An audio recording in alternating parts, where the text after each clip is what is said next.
There is real evil. It lurks in the darkest shadows and in our most ordinary towns. Between the worlds we see and the things we fear, there are doors. When they are opened, nightmares become reality.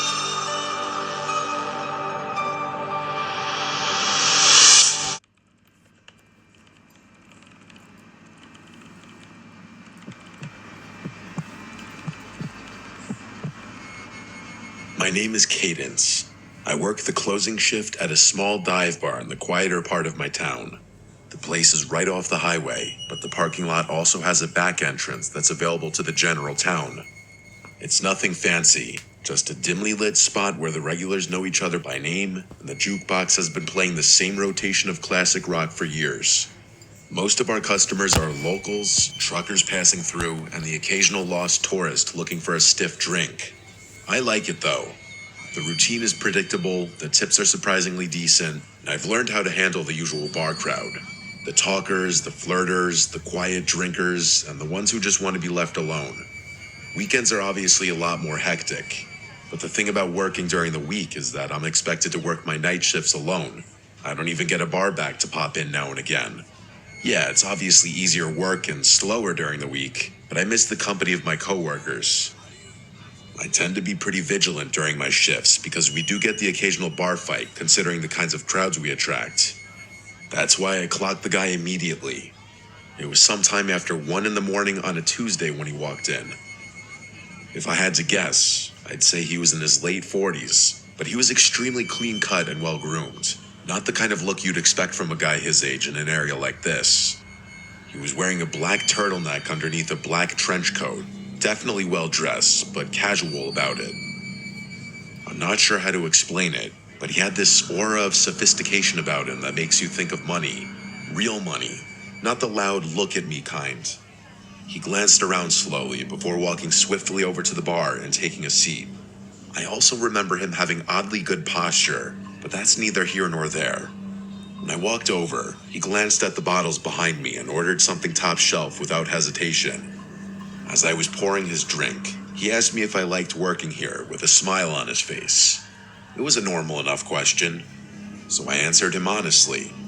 I told him yeah and smiled back. I then made a joke about being a bartender or something. I wish I could say I got a creepy vibe from him, but that's not the energy he was giving off. He genuinely seemed like a stand-up guy, kind of like the single dad at his kid's baseball game that gives the whole team a high five. He chatted with me for a bit, which I didn't mind since the bar was pretty quiet at that point. Eventually, he asked me if I ever thought about doing something bigger, which I admit was somewhat bizarre. Again though, not a totally creepy question given the nature of the situation. I gave him my standard bartender smile and told him I was happy for now. He nodded and sipped his drink, seemingly disappointed at my answer for reasons I didn't understand. After a long pause, he asked me what time I got off out of nowhere. That question surprised me. I hadn't picked up any kind of flirting from him whatsoever, so I was a little disappointed to discover that our conversation had just been another one of those empty attempts at getting my number.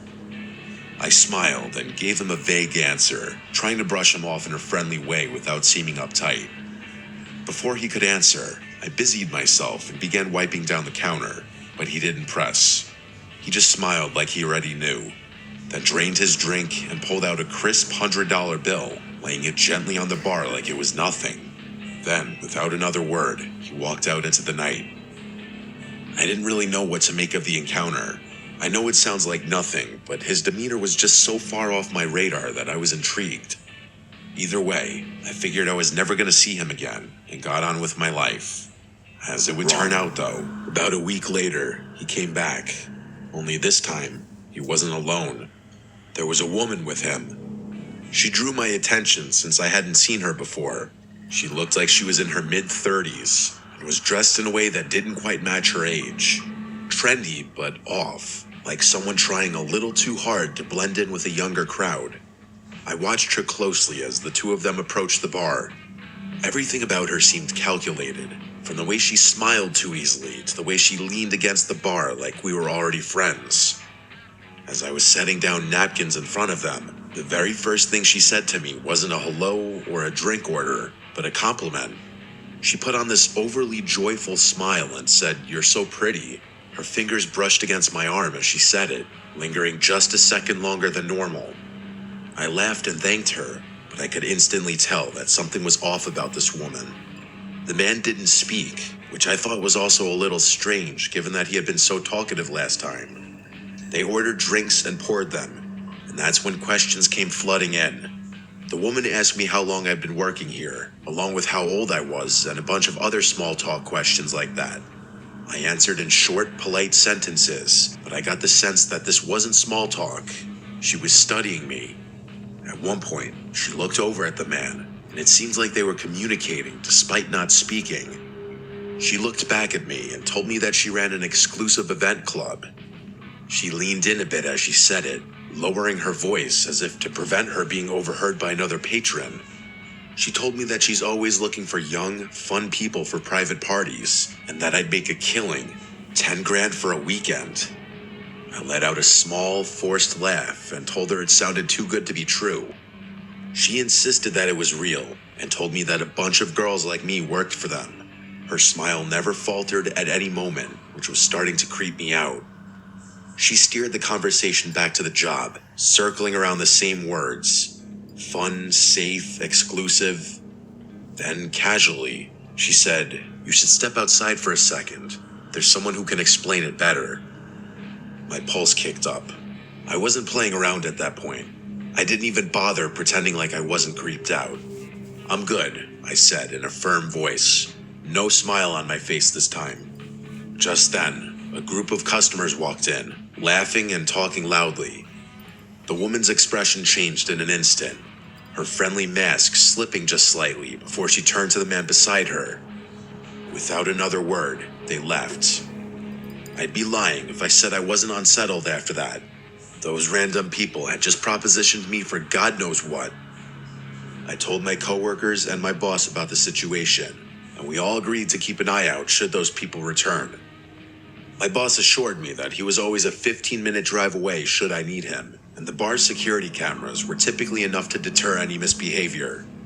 There wasn't really much I could do beyond that. It's not like those people had done anything illegal. I tried to push it out of my head, but a few nights later, after closing, I saw the car. It was parked across the street, engine off, just sitting there. I tried to tell myself it was nothing, but the feeling of being watched crawled over my skin like static. As I walked to my car, I kept my head down, my keys clutched tight in my hand.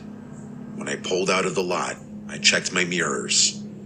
The car followed. It stayed back just enough to avoid suspicion, but every turn I made, it was still there. I took a random turn onto a side street, and it followed. Another, still there. I started freaking out internally. I knew it was them. I forced myself to stay calm, to think.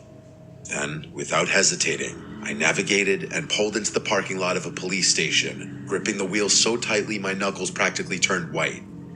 The second I pulled in, the car sped off. Nothing happened after that for a while, but I knew it wasn't over. It turned out I was right. It was a slow weekday shift, barely anyone coming in. By midnight, I was wiping down the counter, half thinking about closing early, when the door creaked open. It was the woman. I immediately sent my boss a text as inconspicuously as I possibly could. I looked back up, and the woman was staring at me with that same artificial smile. She walked slowly to the bar and sat down with her hands folded neatly. I was debating just telling her to leave when she said, "Thought I'd come check on you." My stomach started twisting, but I did my best to hide it. I told her we were about to close and that she had to leave, but she made this pouty face and asked for just one old-fashioned. I thought about denying her, but I figured pouring the drink would stall her long enough for my boss to arrive. So I turned around and got started, trying to keep my cool. And then I heard it. The soft, unmistakable click of the front door shutting. I whipped around. The woman was gone. I felt this awful pit in my stomach as I stepped toward the entrance. Through the glass, I saw it. A black van, idling just outside. Without thinking, I locked the door as quickly as I could. But then, metal rattling from the back door. Someone was trying to get in. I didn't think. I grabbed the heaviest thing I could, a metal shaker, and clutched it like a weapon as I dialed 911 with my other hand. There was no way the police would get there in time, so I thought about making a run for it out the front door, but I didn't for whatever reason. I was bracing myself for a fight when I saw headlights pulling into the lot. It was my boss. The sounds on the back door suddenly stopped, and a few seconds later, the van pulled out of the lot with a screech. I embraced my boss and told him what had happened, and he said he had gotten the license plate of the van as it was leaving. When the cops arrived, my boss reviewed the security footage with them. It was worse than I had imagined. Just before the woman left, the cameras had captured two masked figures crouching near the front door, waiting. There was another person in the back who was banging on the door with his fist, clearly trying to flush me out to the front. It was downright horrifying. To make matters worse, the plate number my boss had caught turned out to be unregistered. It's been quite a while since this incident, but no progress has been made. The only good news to come out of the whole thing is that my boss doesn't make me work alone anymore. Despite that, I'm still extremely uneasy anytime I'm scheduled for a night shift. I still question how they knew I'd be working alone. It doesn't make any sense. Even now, I often think about what would have happened had I given in to fear and run out the front door.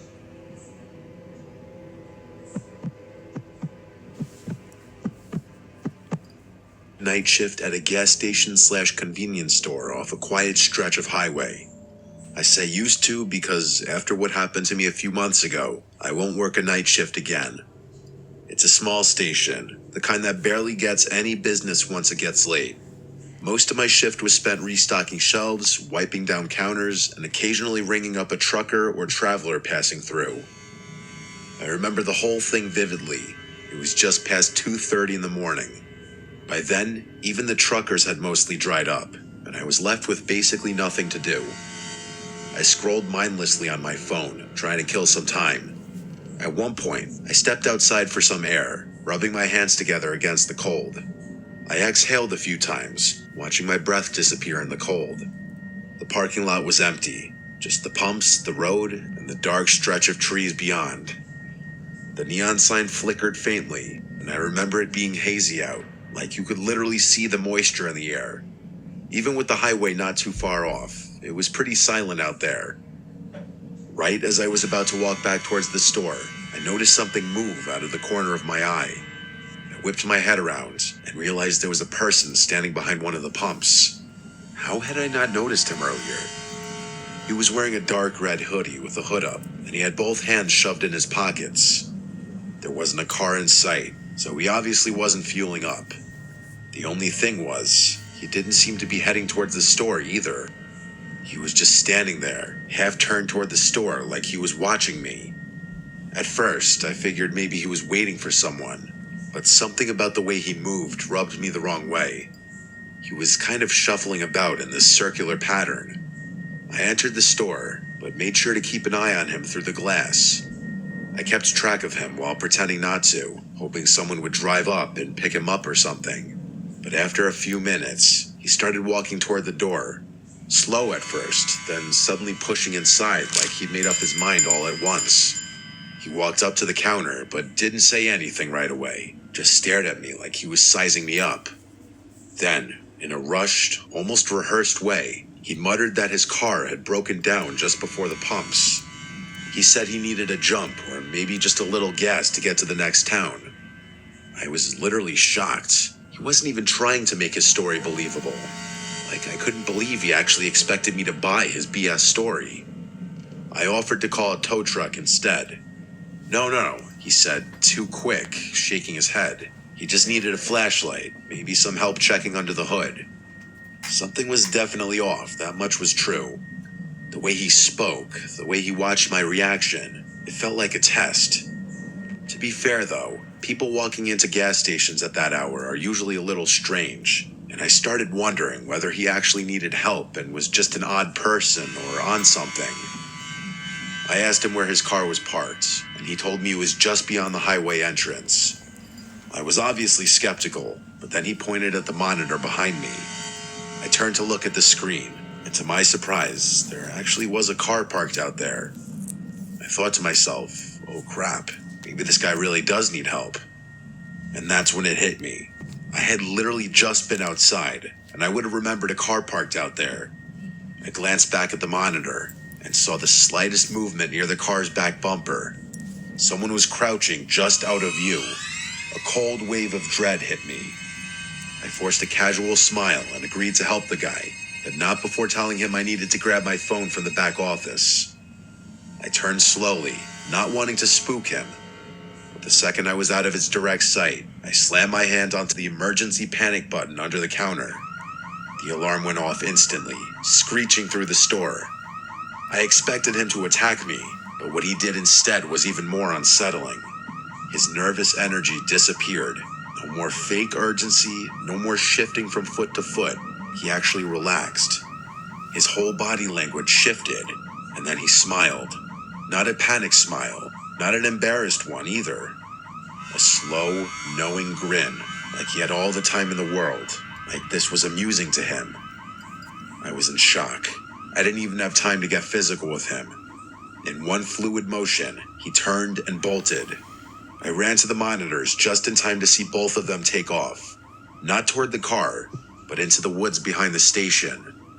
The car just sat there, engine off, headlights off. No one inside. By the time the police arrived, it was exactly as I saw it. The car was still there, but the men were gone. No footprints leading away, no sign of them anywhere. And then one of the officers pointed something out.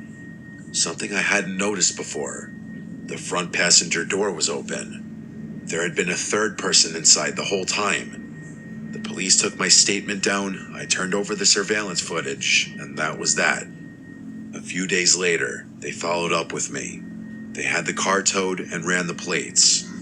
Turned out, it had been reported stolen nearly a week earlier, over 100 miles away. No one had come forward to claim it, no reports of missing persons, no other crimes linked to it, just an abandoned vehicle in the middle of nowhere with no explanation. That was months ago and still nothing. I don't know why convenience stores are such popular targets, but I can say for sure that I will never work another night shift again.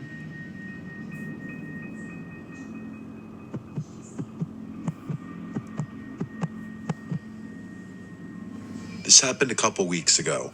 I work the night shift at Walmart. It's not the worst job in the world, but after a while, it starts to feel like you're just floating through time. The nights blend together. Same shelves, same routine, same dull hum of the overhead lights. Hopefully something better comes along. I usually hang out in and stock the electronics section, which is nice because it's quieter than the other areas. People don't exactly come rushing in at 2 a.m. to buy phone chargers and Bluetooth speakers. Most of the customers are either night owls killing time or truckers grabbing last-minute supplies before heading back on the road. That's why I noticed him. At first, I didn't think much of it. Just another guy wandering the aisles, probably waiting for someone. But after a few minutes, I realized he wasn't shopping. He wasn't even pretending to. He just kept appearing. Every time I glanced up, he was lingering nearby, hovering in the next aisle over or standing a little too still by the clearance section. He wasn't looking at anything. He was just standing there, watching me. I told myself I was overthinking it. The store is big and maybe he was just taking his time. But the way he moved, always just close enough for me to notice, never actually picking anything up, it set something deep in my gut on edge. I was waiting for him to just get on with it and ask for my number, but he never approached me. It was like he wanted me to see him, which didn't make any sense to me. I went to radio someone about it, but realized that the batteries in my radio must have been dead because it wasn't working. Eventually, I started debating whether I should go find a manager when I felt a hand wrap around my arm. I nearly jumped out of my skin, but before I could react, a woman's voice rang out loud. Friendly, overly familiar. She exclaimed, "There you are," before going on a little spiel about how she had been looking all over for me. I turned, completely thrown off, and saw a woman I had never seen before in my life. She was smiling, her grip firm on my arm, like we were old friends reuniting. Before I could say anything, she leaned in and whispered, her tone dropping to something low and urgent. "That guy's been recording you. Follow me." My stomach dropped. I turned my head slightly, just enough to glance back. The man was still there, only now, he wasn't even pretending to browse. He was staring right at me. A cold wave of fear crept over me. I let her pull me. I didn't even question it. The way she grabbed my arm, the way she spoke so loud and casually, like we were two old friends reuniting, I clung to it. I was beyond grateful that someone had realized what was going on and put herself in an uncomfortable position just to help me. She kept up the act as we walked, rambling about something, maybe a trip she had taken, maybe an inside joke we supposedly shared. I barely processed the words. My thoughts were stuck on him. Had he really been recording me? That was creepy as hell. I wanted to know if he was still following us, but I couldn't muster the courage to turn around just yet. The woman steered me through the aisles, moving fast. I barely noticed where we were going, only that we were going, that the distance between me and that man was growing. In all honesty, I was kind of expecting her to quit the pretending to know me at some point, but she kept it up. At one point, it was getting a little uncomfortable, so I glanced behind me, and to my relief, that man was no longer following. The woman kept pulling me forward, though. I told her that we were good now and that we should probably go find my manager, but she just squeezed my arm tighter, telling me that he was lurking somewhere. I thought to myself, so what? What's he gonna do in a store full of employees? I was obviously worried at first because no one was around, but now that I wasn't alone, I started realizing that there wasn't much of a point in being scared anymore. I told her this, but she continued moving. I told her I was serious and planted my feet, twisting my arm slightly to loosen her grip. "You can let go now," I said, but she didn't. She smiled at me, but something in it was off. "Come on, just a little further," she said, basically tugging me at that point. I glanced around. The store was basically dead. We had moved past the registers, past the self-checkout, past the aisles that saw the most foot traffic. The warehouse section loomed ahead, dimly lit and nearly empty. Beyond that was the side exit, the one without cameras, the one employees used for loading shipments. That's when it dawned on me. She was leading me straight to the exit. I didn't think. I screamed for help as I yanked my arm free of her grasp with all my might. She lost her grip just enough for me to pull free. I didn't waste another second. I turned and ran toward the front of the store. As I fled, she yelled out something behind me. She yelled for me to come back, followed by my name, which I hadn't given her. I kept running until I saw one of my coworkers who was running toward me, most likely reacting to my screaming. I told him to call security, which he promptly did. That woman was long gone, though. By the time I told my story to the security guards, that woman and that man were nowhere in sight. They reviewed the security footage, and just as I suspected, the woman and man walked into the store together. She had been with him the entire time. The man's face was clear as day in one of the frames, but hers was always turned away. I had a feeling she was the mastermind behind the whole thing, so I was infuriated that the cameras hadn't picked her face up. Every second of it had been planned. The police got involved, and the whole thing went down as a failed abduction attempt. I'm still waiting for a resolution about it. That man should definitely be easy to track down, given his face was caught on camera. I have no idea how that woman knew my name. That's what terrifies me the most. Those people hadn't just picked me at random. I was a direct target.